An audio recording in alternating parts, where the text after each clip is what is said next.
Hi everyone, and thanks for attending this presentation. My name is Jorge Ibarra and I am a professor at the College of Engineering of Universidad Autónoma de Baja California in Mexico. On behalf of my collaborators, Brenda, Flores, Rios, María, Angélica, Astorga, Vargas, Araceli, Justo, López, and Raúl, Aguilar, Vera, I will present this talk that we've titled Integration of an Online Repository of Student Performance Indicators for Accreditation Purposes. This is a large project that we've been developing for several years. Today we will focus on how we are delivering its results by examining the evolution of this process from the start of the project to the present. Just a brief summary of the presentation. We'll talk about the origins of the project and the problem we were facing at the time, a quick mention of the methodology we have been following, how the project has evolved in terms of data processing and the publishing and delivery of results, to finish with some conclusions and highlights. This initiative was born as part of an accreditation process of 10 engineering programs at our college. The reference framework of the Council for the Accreditation of Engineering Education, CASE, at that time required to obtain, maintain, and analyze cohort and semester-related indicators of student performance. This is graduate and retention rates, pass and fail statistics, etc.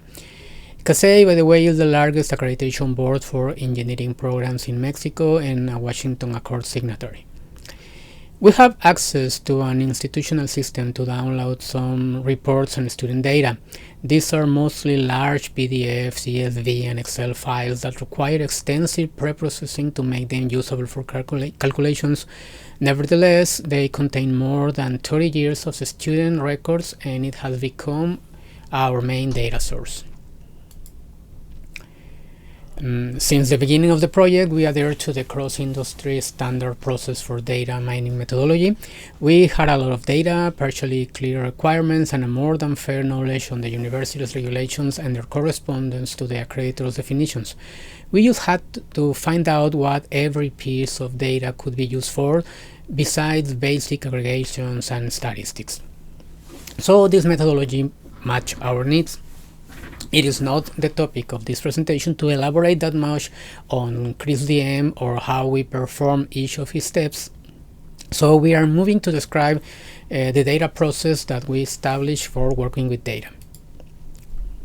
The image on this slide is a representation of our extract, transform, and load process, or ETL process. Most data comes from the aforementioned institutional repository. The academic history registry is the largest of them, and fortunately the only files that can be processed without the need to clean or organize data. There are a lot of registries and records of student grades for 20 years. There are some other reports we get from that same source and from different places that complement the data we need. And then we have a set of programs and scripts that read and process these files and insert new registers into a customized database. And then another group of procedures that run on the database are used to create datasets with the exact information needed for the calculation of indicators and statistics. Now, at the beginning, we just had the data and the expected results. There were no programs, there was no database. So we had to perform a lot of manual processing and validations directly on the Excel files to finally obtain usable data. There were some iterations through the first steps of CRISDM before we go to our current data process, and this is the starting point to the part of the story that corresponds to this presentation. It was only after we were able to improve the way data were processed, that we minimized processing time and maximize the confidence on the correctness of the results, that we could focus on improving the way results were being presented. We can distinguish three phases on the final part of the process. This is publishing and sharing results in the form of reports or tools. In the first two phases, these reports were distributed to users as files, either via email or in Google Drive folders, while the third phase consists of a centralized repository. Let's review each of them. In the first phase, we created a repository in Google Drive with a folder for each program. All reports with required indicators were designed and distributed as Excel files. Our first choice was using Google Sheets, which would have eased the sharing and publishing process, but after a few tests we opted out of that plan as there was too much data and files took very long time loading and evaluating formulas. There were some cool things anyway. All the performance indicators for cohorts and semester were displayed in a single page, and we used conditional formatting rules to easily relate results to time.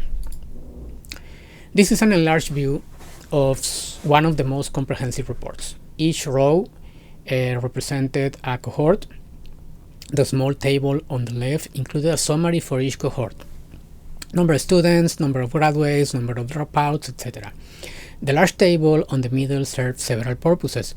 Advancing through each row, we could see how many students for each cohort graduated at every semester. The colored sections were used to separate students who graduated on time on the green part, those who graduated in a maximum of 1 point times the expected time for that curricula, the yellow section, and those who exceeded that time. Going down at each column displayed how many students graduated from each cohort at a given semester. The bottom row had the total graduates per semester, this row here. And the right part of that table contained the totals for each cohort, graduation rates, and aggregates for time to graduation. It was easy to find what happened with each cohort at a given semester just by looking at their intersection, like in this case that is shown here. However, we had some issues to attend. First, there were 6 tables with a similar format. The graduates table described in the previous slide, one for dropouts, another for academic dismissals, the next was the sum of the dropouts and academic dismissals, and 2 tables for retention, one with totals and the other for retention rates. All students' data was copied to a sheet in the file, and an ever-growing number of Excel formulas did the hard work. After that, we created copies of the file, one per program, leaving only their students. Each program had a Google Drive folder where its copy of the file was placed for professor or analyst to access and data and reports, and there were also some occasional management cores with those folders. But the main drawback was that the process needed to be repeated in case an error was found. In addition, data were embedded in the files, which made them become larger after each update. Each new semester we had to add a new column to the tables and a row for the newest cohort. Some formulas in the new cells had to be manually updated or at least checked, in particular those that use conditional formatting. Transfer students were tracked separately, so a similar file was used for them and all the process was repeated for those students. And there were also other files for the pass and fail reports. Those were somewhat different in structure and presentation, but creating them followed similar steps. Nevertheless, this process worked for the first accreditation process with CASE and the international experience with the URACE framework. And then came the second phase. We had a new curricula for most programs in fall 2019, so we took that as an opportunity to update the look and feel of the reports so we could separate students from different curricula. Instead of 6 tables, all performance indicators were placed into a single table, a really large table. This was like putting together the summary table and the aggregations portion of the tables in the previous version. This is eliminating from this view the large central part where we could see the behavior of the cohort through each semester. A few selection lists were placed on top of the table to filter data by curricula, different accreditors criteria, and to show the stats for transfer students, which were included in the same report instead of creating an exact copy for them. This reduces files by half at this point. The part of the report with the color sections was redesigned as an independent table that displayed what happened to each cohort after every semester. It provided the same information as all the previous 6 tables combined in a more condensed view, and we had controls on the top of the page that were used to select different cohorts and curricula. And finally, a new table with the program's indicators per semester was included. Again, these are the same data that were shown in the bottom row of all the other tables. The main benefit of these changes was the reduction in time it took to update reports. However, we still had to make pre-filtered individual copies for each program to avoid confusions. Being Excel files, data were still embedded in the files, accounting for very large files, privacy issues, and potential errors due to accidental modification of data. One big problem that we had since the first phase was that being shared files in a Google Drive folder, there was no control on these files being opened with Google Sheets instead of downloaded to open directly in Excel, as suggested to users, and this usually made some formulas to stop working, change the formatting of the file, and even some values in the filter that turned into dates. In addition, even when files were downloaded, not all users had the same version of Excel, so we couldn't rely on some of its most recent formulas and features. And before moving to our current approach in Phase 3, we started researching a few reporting and analytics platforms. Google Looker Studio, recently renamed as Data Studio, seemed as our best choice given its integration with other products and services we had access with our institutional accounts. Our ETL process remained basically unchanged, with data being sent to Google Sheets instead of Excel files, creating Data Studio datasets from these files, and finally interactive reports from those datasets.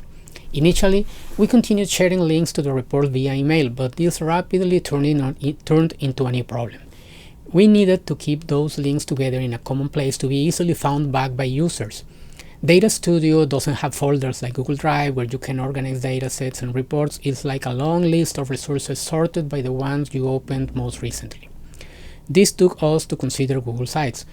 As Data Studio reports can be embedded in web pages, and just the same as we can also embed YouTube videos in Google Sites pages, this prompted the idea to start creating some videos to describe what could be found at each report and the way to use the interactive tools.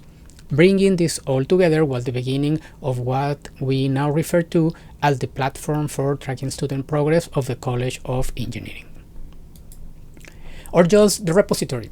This space is organized in 4 categories for reports. First, the student population, that provides a more visual presentation of a large report that the university publishes every semester.